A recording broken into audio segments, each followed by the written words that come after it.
আপনারা সবাই জানেন বাংলাদেশের কয়েকটি জেলা বন্যায় নিমজ্জিত। তার মধ্যে নোয়াখালী, লক্ষ্মীপুর, ফেনী, কুমিল্লা, কক্সবাজার, চট্টগ্রামের কিছু এলাকা। তো সবাই শুধুমাত্র ফোকাস করতেছে ফেনীর দিকে। আসলে ফেনীতে অবশ্য ফোকাস করা উচিত। ফেনী অনেকগুলো উপজেলা প্লাবিত, খুব বেশি মারাত্মক সমস্যা। ইন্ডিয়া বাদ ছেড়ে দিয়েছে, ঠিক আছে। সবাই হ্যামিলনের বাসিওয়ালার মতো ফেনীর দিকে ছুটতেছে। ফেনীর দিকে ছুটতেছেন, ঠিক আছে। আমরা ত্রাণ ব্যবস্থার মধ্যে অনেক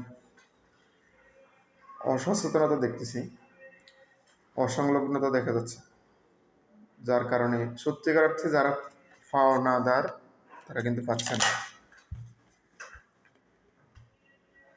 ত্রাণের গাড়ি যখন ফেনী সদরের মধ্যে আসে, সাথে সাথে ওখানকার ইতিমধ্যে যারা ত্রাণ পেয়েছে তারা গিয়ে হুড়োহুড়ি করে জিনিসগুলো নিয়ে নেয়। সর্বোচ্চ ফেনী শহরের আশপাশে কিছু দূর পর্যন্ত যায়। ছাগলনাইয়ের পরবর্তীতে পরশুরাম, ফুলগাজী এবং ফেনীর পশ্চিম দিকের অনেকগুলো এলাকা প্লাবিত, যেখানে কেউ দেখতেছে না। তারপর ইন্ডিয়ার আর ছাগলনাইয়ের কাছাকাছি যেহেতু বর্ডার, ওদিকে খুব দুর্গম এলাকা হওয়ার কারণে খুব বেশি মানুষের যাতায়াত সম্ভব হচ্ছে না। এখন আমরা যেটা দেখতে পাচ্ছি, সারা দেশ থেকে ত্রাণের গাড়িগুলো আসতেছে। একজন 10 বার, 15 বার, 20 বার করেও ত্রাণ পাচ্ছে, এবং ওই ত্রাণগুলো ওরা নিয়ে 200-300 টাকা করে বিক্রি করতেছে। যদি একটা সুস্থ ব্যবস্থাপনা করা যেত, ধরেন জেলা পর্যায়ে হয়তো পুলিশ সুপারের কাছে, অথবা সবচাইতে যেটা আপনারা বা মানুষ যেটাকে সবচাইতে বেশি এখন বর্তমানে বিলিভ করে, সেটা হচ্ছে সেনাবাহিনী। সেনাবাহিনীর হাতে যদি আমরা সবার ত্রাণগুলো দিয়ে দিতাম, স্বেচ্ছাসেবী হিসাবে ওদের সাথে থাকতাম, তাহলে প্রথমত ধরেন একটা জেলাতে 5টা যদি উপজেলা থাকে, ত্রাণগুলো উপজেলা ভিত্তিক ভাগ হয়ে যেত। তারপর উপজেলা থেকে একটা উপজেলাতে যে কয়টা ইউনিয়ন, 9টা, 10টা বা 5, 6টা, 7টা যতগুলো ইউনিয়ন থাকে, ইউনিয়ন ভিত্তিক ভাগ হতো।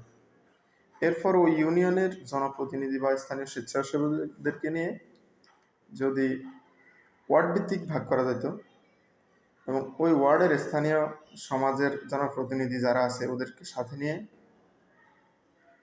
প্রতিটা বাড়ির লিস্ট করে একটা ওয়ার্ডের মধ্যে কয়টা ফ্যামিলি আছে, কয়টা বাড়ি আছে, বা ওই বাড়িতে কয়টা পরিবার আছে, এভাবে পরিবার ভিত্তিক দেয়া যেত, তাহলে অনেক ভালো হতো। এখন দেখেন, একজনে একবার নেওয়ার পরে ওইটা বাড়িতে রেখে এসে আবার রাস্তার কাছে দাঁড়িয়ে থাকে। আমরা অহরহ যেটা দেখতেছি। এমন যদি করতে পারেন, আমরা দেখলাম অনেকেই কিন্তু এখন বর্তমানে সেনাবাহিনীর কাছে দিচ্ছে।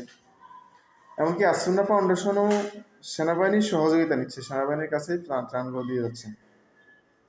তারপর আরেকটা কথা বলি, সেটা হচ্ছে ফেনী করতেছি। ফেনী আমাদের ভালোবাসার একটি জেলা, বৃহত্তর নোয়াখালীর মধ্যে, ঠিক আছে। এটা নিয়ে আমাদের কোনো দ্বিমত নেই। কিছু মানুষ আসেন না, আপনারা নোয়াখালীতে আসেন। নোয়াখালী তো আজকে 1 সপ্তাহ বন্যা না, এটা বন্যা বললেও ভুল হবে, এটা জলাবদ্ধতা। খালগুলো দখল করে যে পরিস্থিতি করে রাখছে আমাদের অতীতের নেতারা, কোনো খাল, কোনো বিল, কোনো নালা নর্দমা দিয়ে পানি দেওয়ার মতো রাস্তা রাখেনি। এই পানিটা খাল দিয়ে গিয়ে যে নদীতে পড়বে সেই কোনো ব্যবস্থা নেই। নোয়াখালীর শহরের আশপাশে কিছু মানুষ যা পাচ্ছে, নোয়াখালী অনেকগুলো উপজেলা, তার মধ্যে সদর উপজেলা অনেক বড়, সুবর্ণচর অনেক বড় উপজেলা। প্রত্যন্ত অঞ্চলে অনেকেই পৌঁছাতে পারতেছে না। আপনারা জেনে অবাক হবেন, প্রত্যন্ত অঞ্চলের দোকানগুলোতে কোনো মালামাল নেই, টাকা নিয়ে মানুষ দাঁড়িয়ে থাকতেছে। চাল কেনার মতো চাল পর্যন্ত দোকানে নেই, যোগাযোগ ব্যবস্থা না থাকার কারণে। তারপর আসি লক্ষ্মীপুর।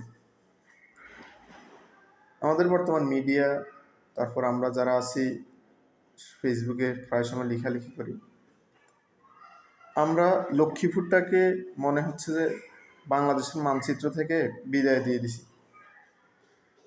আরে ভাই, লক্ষ্মীপুর তো আলাদা একটা জেলা। আপনি নোয়াখালী বললে তো শুধু নোয়াখালী জেলাকে বোঝাবে। এখন আমাদের মিডিয়াগুলোকে দেখলাম লক্ষ্মীপুর নিয়ে কোনো কভারেজ নেই, খুব একটা বেশি নেই। এখন আস্তে আস্তে আসতেছে। লক্ষ্মীপুর কিন্তু আলাদা একটা জেলা, এটা আপনাদের সবাইকে জানতে হবে। লক্ষ্মীপুরের বিশেষ করে কমলনগরের পশ্চিম পাশে মেঘনা পাড়ের মানুষগুলো যেন খুব মানবেতর জীবনযাপন করতেছে। অনেক জায়গায় মেঘনার বাঁধ ভেঙে গেছে, সেই পানিগুলো জোয়ারের সময় প্লাবিত হইতেছে, উপরের দিকে আসতেছে।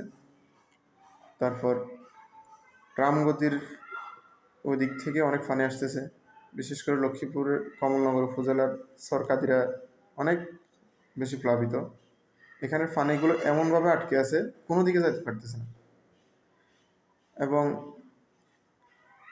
যারা স্থানীয় মানুষ আছে তারা যদি একটু খাল বেদখলের উদ্যোগ নেয়, কোথাও সুইচ গেট যদি পরিষ্কার করার উদ্যোগ নেয়, ধরেন পূর্ব পাশের মানুষগুলো উদ্যোগ নিলে পশ্চিম পাশের মানুষগুলো বাধা দিচ্ছে। কেন দিচ্ছে? কারণ এই দিক থেকে পানি চলে গেলে আবার ওরা প্লাবিত হয়ে যাবে। আরে ভাই, এটা তো সবাইকে বুঝতে হবে। যেমন ইন্ডিয়া আমাদেরকে পানি ছেড়ে দিছে, হ্যাঁ এটা মানি। যদি পানি ছেড়ে এখন না দিত, 2 4 5 দিন 10 দিন পরে পানি এমনিতেই বাঁধের উপর দিয়ে চলে আসতো, যেমনটা আমাদের মুসাফুর একটা সুইচ গেটের সাথে আজকে হয়েছে। তো আমি মনে করি সবাইকে এখন সহযোগিতা করা উচিত, সহযোগী মনোভাব নিয়ে সামনে এগিয়ে আসা উচিত। দেখেন, আপনি যদি এখন বাঁধ ভাঙতে অথবা আপনার সুইচ গেটগুলো পরিষ্কার করতে বাধা দেন, খালগুলো পরিষ্কার করতে বাধা দেন, তখন পরিস্থিতি আরও ভয়াবহ হবে। ওই যে এখন যাবে রাস্তার নিচ দিয়ে, তখন রাস্তার উপর দিয়ে সরাসরি কি আপনার বাড়িতে এফেক্ট করবে, কারো বাঁচার সুযোগ থাকবে না। তার সাথে ভালো হয় এলাকাবাসী সবাই একটু দয়া করে যার যে অবস্থান থেকে প্রত্যেকে নিজেদের পার্শ্ববর্তী নালা নর্দমাগুলো পরিষ্কার করা উচিত। পার্শ্ববর্তী যে বাঁধগুলো আছে, যার কারণে যে অনেকগুলো রাস্তা, অনেকগুলো কালভার্ট, সবচেয়ে বেশি সমস্যা যেটা লক্ষ্মীপুর নোয়াখালীতে যেটা আমরা নিজেরা দেখলাম, কালভার্টগুলোর দুই পাশ বন্ধ করে কালভার্টের উপর দিয়ে রাস্তা তৈরি করা হয়েছে, কালভার্টের সাইড দিয়ে রাস্তা তৈরি করা হয়েছে। এই কালভার্টগুলো দেওয়া হয়েছে পানি নিষ্কাশনের জন্য। একটা কালভার্ট দিয়েও পানি নিষ্কাশন হচ্ছে কিনা আমার সন্দেহ।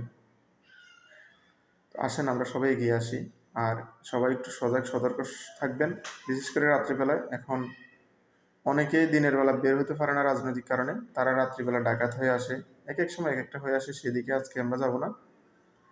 আর একটা হচ্ছে অনেকে সত্যিকার অর্থেই ধরেন ঘরে খাবার নেই, 1 দিন 2 দিন 3 দিন কতক্ষণ থাকা যায়, তখন গিয়ে ফ্যাটের দায়ে অনেকে এই কাজগুলো করার চেষ্টা করে।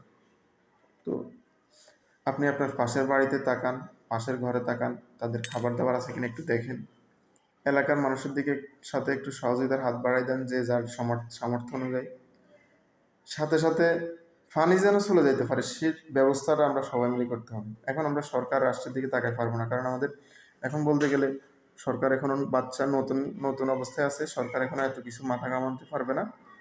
এমনকি উপজেলা চেয়ারম্যানগুলো এখন নাই, অনেক নেতৃস্থানীয় লোকগুলো পলাতক অবস্থায় আছে, প্রশাসন সরাসরি কাজ করার সুযোগ পাচ্ছে না। আমরা সরাসরি যেখানে প্রয়োজনে যদি কোথাও কেউ বাধা দেয়, সেনাবাহিনীর সহযোগিতা নিতে পারেন। পুলিশও এখন মোটামুটি সচল আছে, পুলিশের সহযোগিতা নিতে পারেন।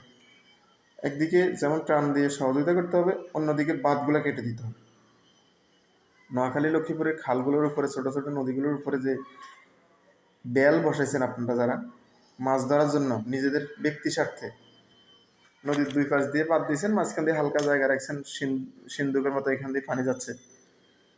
আসলে 2024 সালের এই বন্যার পরেও যদি আমাদের বোধোদয় না হয়, তাহলে আমাদের কখনোই হবে না। আমাদের যদি এখন হুঁশ না ফিরে, আর কখনোই হুঁশ ফিরবে না।